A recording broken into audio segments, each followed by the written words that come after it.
warahmatullahi wabarakatuh. Perkenalkan, nama saya Mila Martiana Ayundasari dari Prodi Teknik Informatika kelas TIC semester 4. Di sini saya akan menyampaikan hasil pekerjaan saya mengenai DFD level 0, 1, dan 2 dan HTML-nya.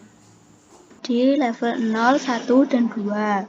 Pada DFD level 0 terdapat 3 entitas eksternal, yakni operator, kepala puskesmas, dan pasien.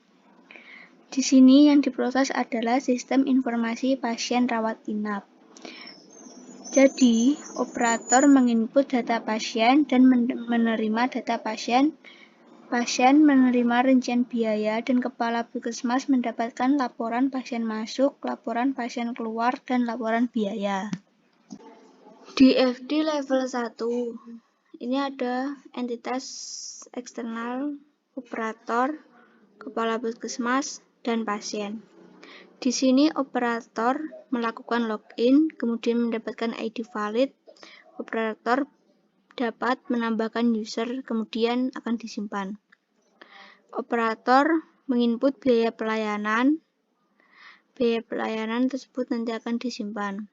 Operator menginput pasien masuk, kemudian pasien masuk dilaporkan ke kepala puskesmas, lalu data tersebut disimpan. Operator melakukan input pasien keluar. Kepala puskesmas mendapat laporan pasien keluar, serta data pasien keluar akan disimpan. Rincian biaya, pasien akan mendapatkan laporan rincian biaya yang harus mereka bayar, serta kepala puskesmas mendapatkan laporan biaya, yang kemudian data laporan biaya akan disimpan. Di dalam DFD level 2 terdapat entitas eksternal, operator, dan proses login dan kelola user, serta data store. Operator melakukan login, kemudian mendapatkan ID valid, lalu operator dapat menambahkan user, serta data dari operator tersebut akan disimpan ke data store, dan kemudian dapat mengirimkan data tersebut ke operator. Di sini operator masih berperan, yakni sebagai entitas eksternal, dan di sini ada proses input biaya pelayanan dan edit biaya pelayanan, serta data store. Operator menginput biaya pelayanan serta menyimpan data tersebut dan dapat mengambil kembali data biaya pelayanan. Operator dapat mengedit biaya pelayanan dan hasil editan tersebut akan disimpan ke data store. Masih di DFD level 2, yakni terdapat entitas eksternal, operator, dan kepala puskesmas, dan terdapat proses pasien masuk. Operator menginput pasien masuk dan hasil inputan tersebut akan disimpan. Kemudian kepala puskesmas mendapatkan laporan pasien masuk serta dapat memilih pasien masuk. Data yang telah disimpan tadi dapat diambil kembali oleh operator. Masih di DFD level 2 yang terdapat 3 entitas eksternal, yakni operator, kepala puskesmas, dan pasien. Di sini operator melakukan input pasien keluar, dan hasil inputan tersebut akan dilaporkan kepada kepala puskesmas, yaitu berupa laporan pasien keluar dan laporan biaya. Kemudian kepala puskesmas dapat melakukan pemilihan laporan yang diberikan. Di sini pasien dapat menerima rincian biaya yang harus ditanggung, dan data pasien keluar dapat disimpan di data store, dan kemudian dapat diambil lagi informasinya oleh operator maupun kepala puskesmas. Data rincian tersebut akan disimpan di data store rincian biaya, dan data ini dapat ditarik kembali oleh operator kepala puskesmas serta diberikan kepada pasien.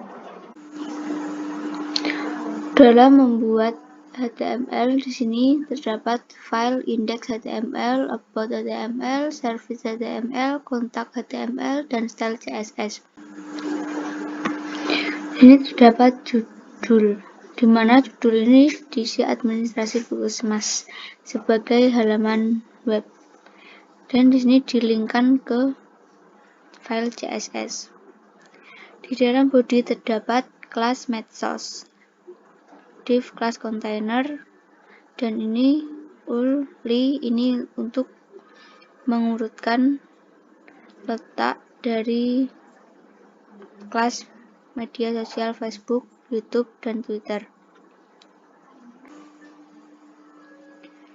Dan di bagian header ini terdapat div kelas container, ini untuk menampilkan menu-menu yang terdapat di halaman tersebut, yakni ada home, about, service, kontak. Dan di mana halaman yang aktif itu akan menyala biru. Inilah tampilan HTML dari web yang telah kita buat. Di sini di dalam menu home terdapat profil Puskesmas Mulia. Selanjutnya di file about HTML, di sini merupakan isi dari menu about yang ada di halaman pertama atau home. About di sini juga tentang profil rumah puskesmas. Dan di sini ada file service HTML, fungsinya sama seperti tadi, yakni untuk mengelingkan atau menyambungkan posisi menu service yang ada pada halaman home. Di dalam menu service juga ada menu registrasi, yakni untuk pasien melakukan registrasi, biaya pelayanan, pasien masuk untuk mendata pasien yang masuk, pasien keluar, dan rincian biaya yang harus dibayar oleh si pasien. Halamannya akan ditentukan sebagai berikut. Service di sini terdapat registrasi, pelayanan, pasien masuk, pasien keluar, serta rincian biaya. Registrasi di sini dimaksudkan sebagai pasien masuk diharapkan registrasi terlebih dahulu. Ini biaya pelayanan dan pasien masuk bisa dicatat dan disesuaikan dengan kebutuhan si pasien. Pasien keluar di sini akan mendapatkan rincian biaya yang harus mereka bayar.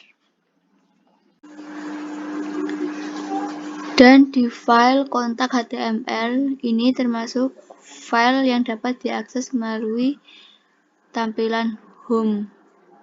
Di dalam kontak ini terdapat menu-menu yang berkaitan, yaitu terdapat alamat puskesmas, email yang dapat diakses, telepon dan nomor HP, serta alamat dari Google Map. Setelah service di sini ada kontak. Di dalam kontak ini terdapat alamat puskesmas, email puskesmas, telepon, dan nomor HP. Di sini lebih lengkapnya sudah ditampilkan melalui Google Maps.